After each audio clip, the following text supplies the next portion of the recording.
ganda umaga. Namiss ko kayo kahapon, maghapon, no? Isang araw ko pa gusto itong talakayin tungkol sa interim release ni Duterte. Tama tayo, no? Di man tayo abogado, pero yung mga analisa natin nagkakatotoo. Di na talaga makakauwi yan si Mr. Duterte. Kasi hindi man siya umamin.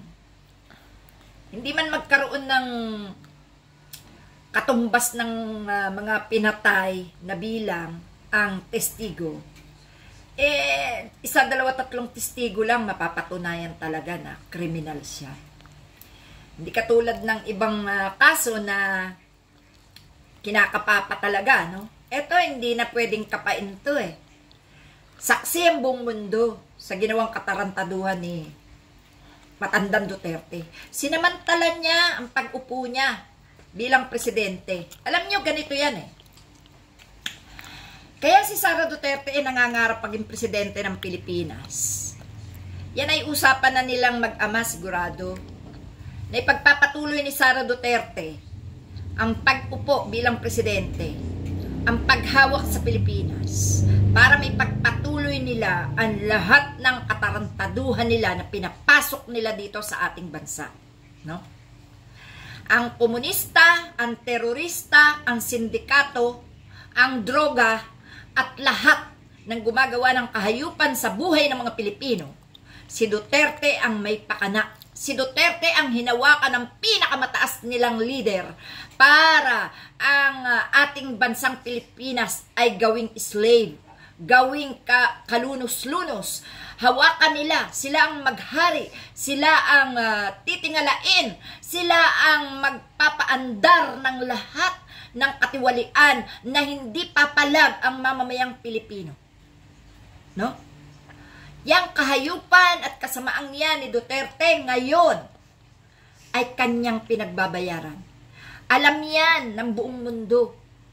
Kaya kung ang ICC gagawin din lang nilang tanga, katulad ng mga DDS na ginawa na nilang bobo at tanga, nagkakamali sila. Hindi Pilipino ang taga-ICC na kayang bayaran, na kayang takutin, na kayang ipapatay, o kayang ipakidnap para hindi makapagsalita. Napakaraming ganyan dito sa ating Pilipinas na talaga namang masasabi kong kasabwat ni Duterte. No? Marami ang nagpipigil sa bibig ng mga vlogger na gustong maghayag ng katotohanan sapagkat alam nila na hindi talaga mapipigilan na malaman ng taong bayan ang lahat ng katiwalian na kanilang isinasabog. No? Kaya marami sa mga tao ni Duterte ipinupush si Sara Duterte na maging presidente sapagkat sila ay mga sangkot sa mga katiwaliang ito na ayaw nilang malalaman ng buong Pilipinas at ng buong mundo na sila ay kaisa ng mga Duterte sa mga kahayupang ginagawa dito sa ating bansa. No? Kaya yung interim release ni Duterte ay hindi talaga makakamit ng mga katulad ni Duterte na ang kasabwat ay kabi-kabilang bansa para pasukin ang Pilipinas, hawakan ang Pilipinas, maghari sa Pilipinas at ipairal ang lahat ng kanilang kasamaan, katarantaduhan, mga illegal business, lahat at kakamkamin ang lahat ng ari-arian ng bansa.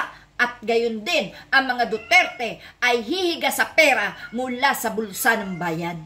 Ganyan. Kaya ang ICC, matagal na pinag-aralan ang galawan ng mga Duterte. At kung sinasabi nila na hindi daw parehas ang pagtingin ng gobyerno dahil pinili lang kung sinong dadamputin ng ICC, no?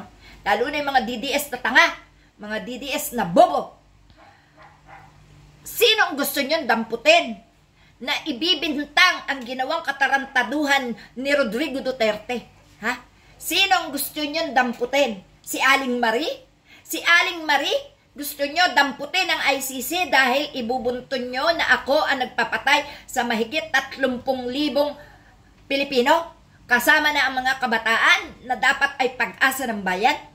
Matarantado kayo, mga bobo kayo, palibhasa, hindi nyo ginagamit ang sentido nyo. Kung ano lang yung mabasa nyo, basta lang makapag-comment kayo, pero hindi nyo iniisip na ang numero unong walang hiya sa bansang Pilipinas ay ang mga Duterte. No? Bukod tangi, ang Duterte, ang pangalang Duterte, ang gumawa ng kahayupan sa bansa. Kaya ang lahat ng panalangin ng mga taong apektado sa ginawa ni Duterte, wag nang makauwi, wag nang makabalik ng Pilipinas. At kahit kailan, mga kasama niya, mga anak niya, ay maaari din yan imbestigahan. Salamat po mga kapatid. Yan lang muna po. Salamat.